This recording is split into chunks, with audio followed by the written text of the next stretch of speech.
Hello, everybody. I'm Ron Miscavige, and this is Story Time. And this is where I read stories out of two humorous books I wrote. This one that I'm going to read the story from today is called Hideouts for Midgets on the Lam.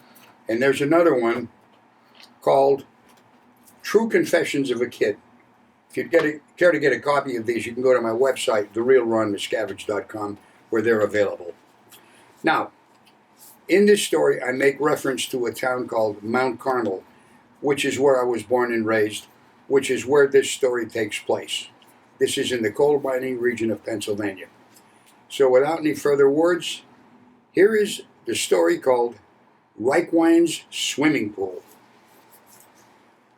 Going over the south side mountain of Mount Carmel, you would go into the farm area, and this is where Reichwein had a swimming pool. Basically, it was a little park where there were tables and benches where you could have a nice picnic with your family or friends and enjoy a dip in the swimming pool, which, by the way, had so much chlorine in it you could smell it from the road leading up to the entrance, about 100 yards away. You would come off the road and drive to the entrance and be greeted by Mr. Reichwein himself, who come out of the house to take your admittance fee.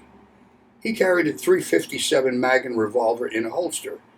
He wasn't going to take any shit from anybody, and believe me, nobody ever gave him any shit. Not with that .357 hanging from his belt. Let's talk about the admittance fee. We're talking big money. I think the entrance fee was about 35 cents. This is in the 40s. I don't think anything of a criminal nature ever took place there. Good times did take place, however. This is the pool where Stash Galitsky jumped into the pool with his Valley Forge Military Academy greatcoat and pith helmet on. Why? Why not? Just for the hell of it. This is also the place where Babe Gronsky's brother, Walter, drove up with his car and took a workout on the lawn. He carried 200 pounds of weights on a 4-foot bar in the trunk of his car, and while I spotted him, he did bench presses on a wooden bench. Could you imagine somebody carrying 200 pounds of weights in their trunk with the price of gas these days? Talking about the amount of chlorine in a pool, no matter what disease you had, as soon as you jumped into that pool, those germs were killed dead. You could also meet some real characters there. Although we didn't think of them as characters, they were just people to us. Like the cop from my hometown who used to go there. He was losing his hair, so he went to a hair replacement center and had patches of hair taken from the side of his head and put on top. It didn't work, and his head looked like the ceramic head of a smiling guy you could buy in those days called the grass man. You planted grass seed on the top and the head, and the grass grew out of it. He looked like shit and probably took a second mortgage on his row home to pay for this.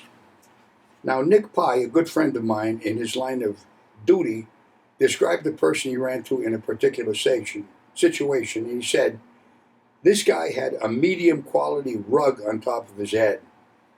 At that point, I got the entirety of the sleazeball he was describing.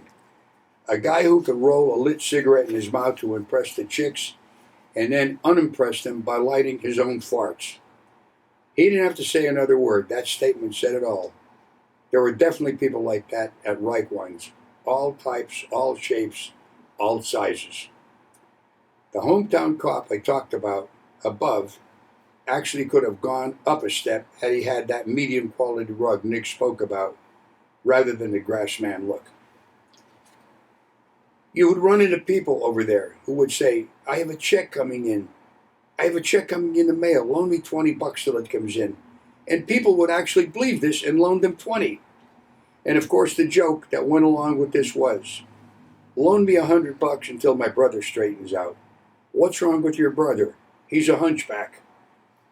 So okay, this was the 40s and people were still recovering from the Second World War and were very tolerant and forgiving of each other. Unbeknownst to me, many of these characters, let me give this again.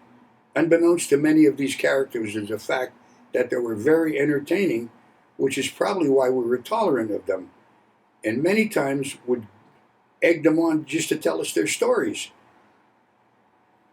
You know what? I got to give you this chapter again. I'm going to screw this up. Unbeknownst to many of these characters was the fact that they were very entertaining, which is probably why we were tolerant of them, and many times would egg them on to tell their stories. That they knew, and so did we, were completely bullshit, still they were entertaining. Look, this is over 60 years ago, and I'm still talking about it. This is a great time to be alive. And Reichwein's place was where everybody went to carry on as they saw fit. Anything went, and everyone was happy. End of story. That's Reichwein Swimming Pool. I'm glad you tuned in today. I hope you enjoyed this, and tune in for more. If you want to see what else I do, go to my website, therealronmiscavige.com, and you can see these books and see other things I do there. So for now, I'm Ron Miscavige. This has been Story Time. I'll see you on the next story. Goodbye for now.